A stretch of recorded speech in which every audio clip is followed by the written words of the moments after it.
top, let's go!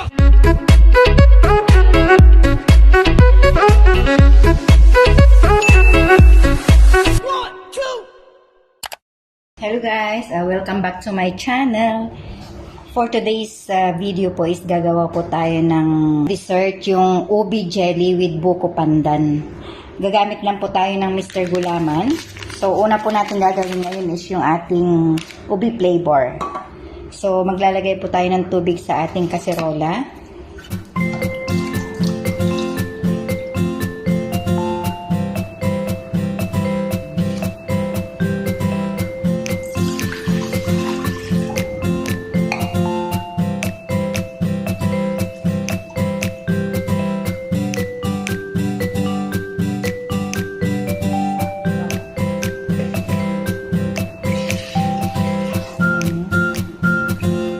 Yung ating kaserola po is hindi pa po nakasalang sa apoy. So ilalagay na po natin yung ating gulaman powder. Tutunawin po muna natin sa ating kaserola with water.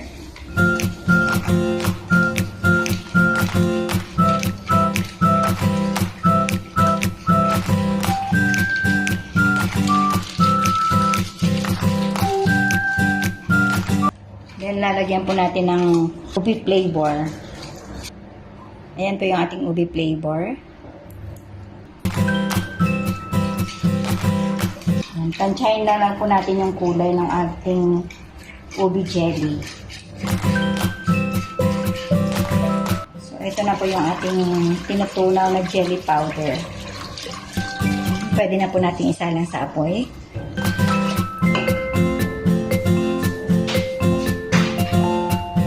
Antayin lang po natin siyang kumulo. Then, ililipat na po natin sa ating lalagyan sa tray. A few moments later. Ayan po at malapit na po siyang kumulo. Ayan po at kumulo na siya. So, papatayin na po natin yung ating apoy.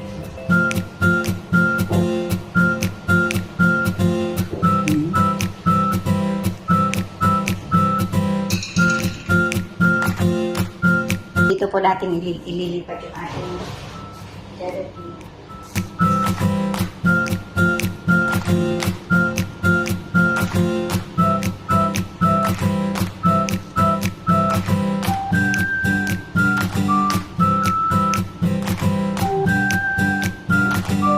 Ngayon po, hugasan muna natin yung ating kaserola kasi gagawin natin po yung isang flavor, yung buko.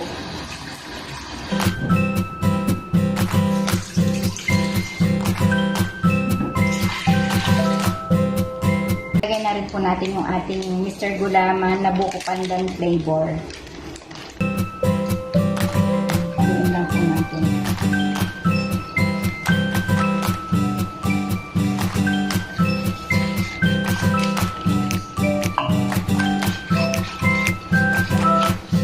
Then maglalagay po tayo ng coconut milk sa ating mixture.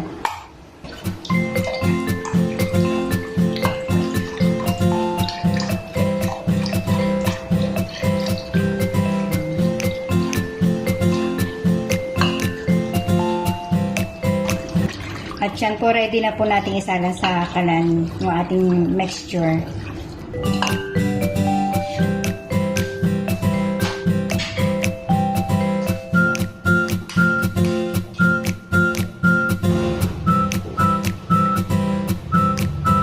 So, ayan na po yung ating ubi jelly na pinapalamig.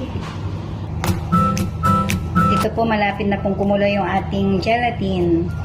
A few moments later. Ayan, kumukulo na po.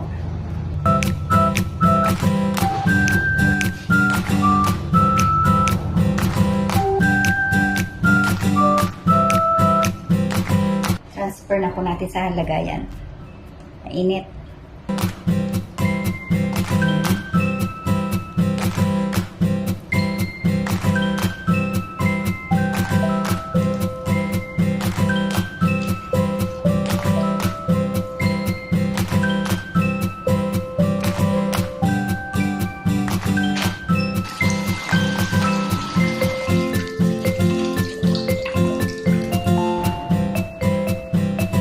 antayin lang po natin mag-form yung ating gelatin, yung mga gelatin natin.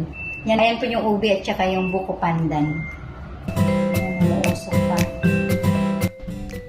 At ito po, start na muna natin gawin yung ating dessert. So, gusto ko lang magpasalamat sa aking kasamahan sa trabaho na nagdala nito from Philippines, kay Miss Ethel. Ayan, makakagawa na rin ako ng gusto kong dessert. Lalong-lalo na yung may sangkap na buko at saka melon. So, maraming salamat ulit, Miss Ethel. Ang inaantay po natin mag-form yung ating gelatin. Ready na po natin yung ating ibang sangkap. So, i-drain po natin yung ating nata de coco at saka yung kaong.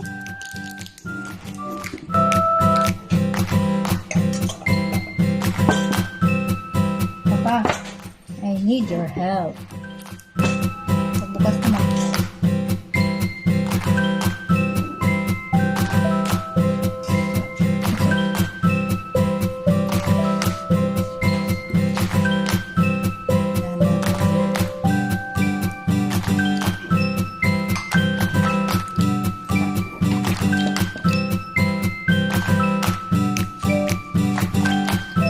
Ito yung ating kaong.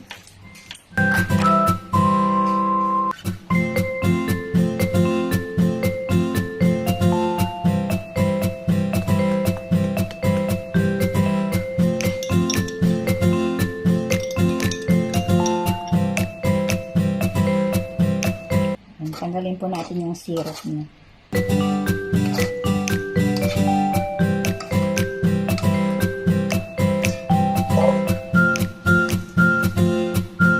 Sunod natin i-drain yung ating nata de coco.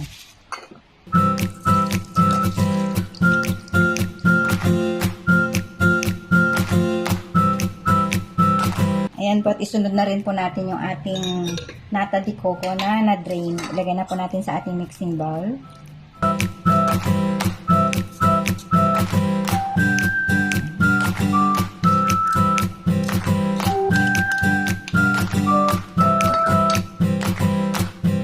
Ngayon, ang next natin gagawin is anuhin natin yung ating buko pandan na gelatin.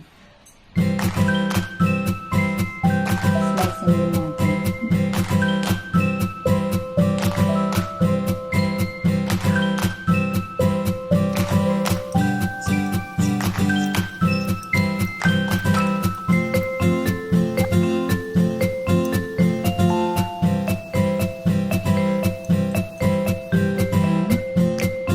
Pwede na po natin ilagay sa ating mixing bowl.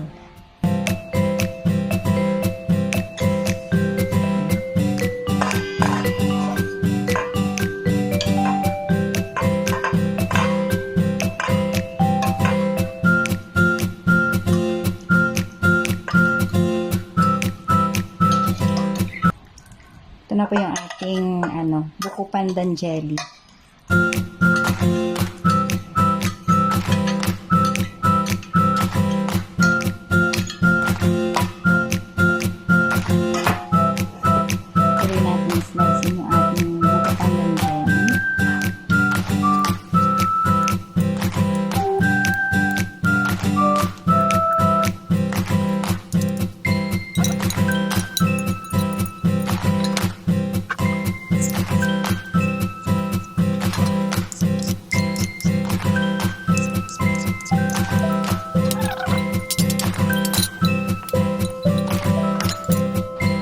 Sunod po natin gawin ngayon is yung ating ube. Ube na jelly. Ayan.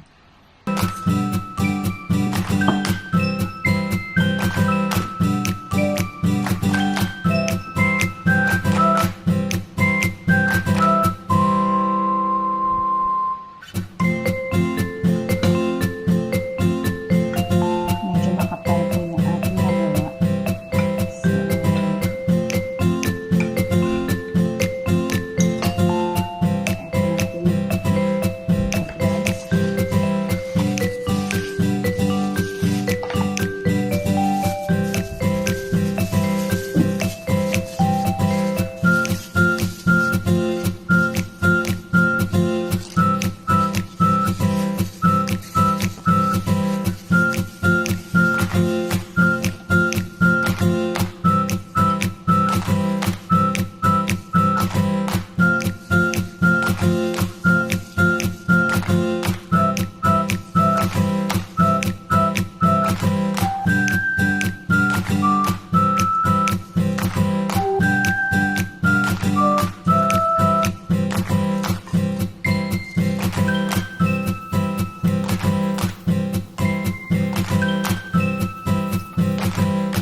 na po yung ating jelly na ube.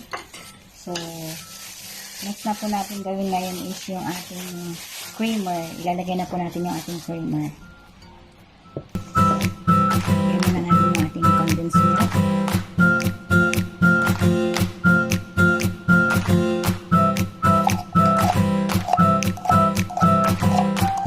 So, ilagay na po natin yung ating creamer. So, gumamit po ako ng Angel Cream Densada. Ayan.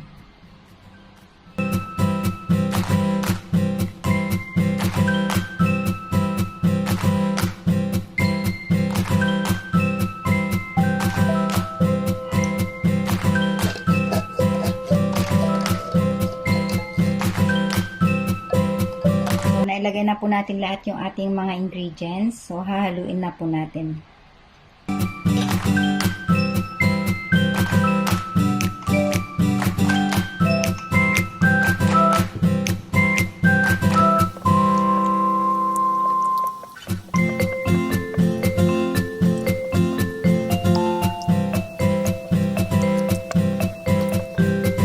Tikman na po natin kung tama na po yung tamis niya.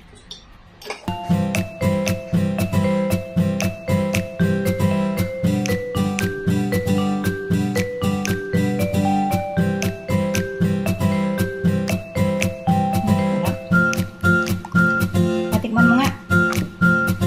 Ha?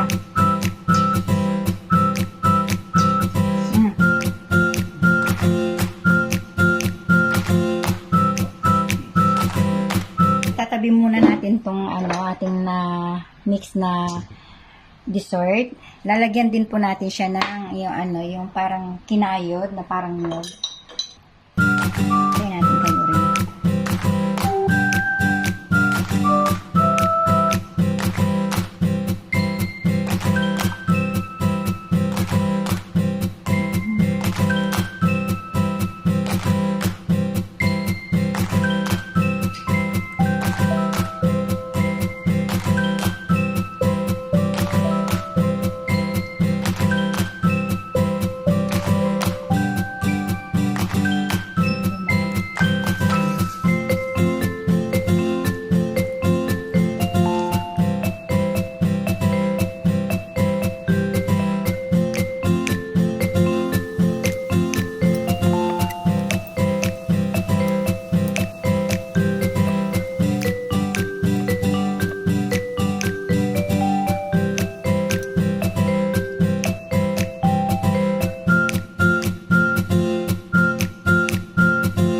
Ayan na po yung ating nagawang dessert made of OB gelatin tsaka buko pandan gelatin na may kaong at nata de coco.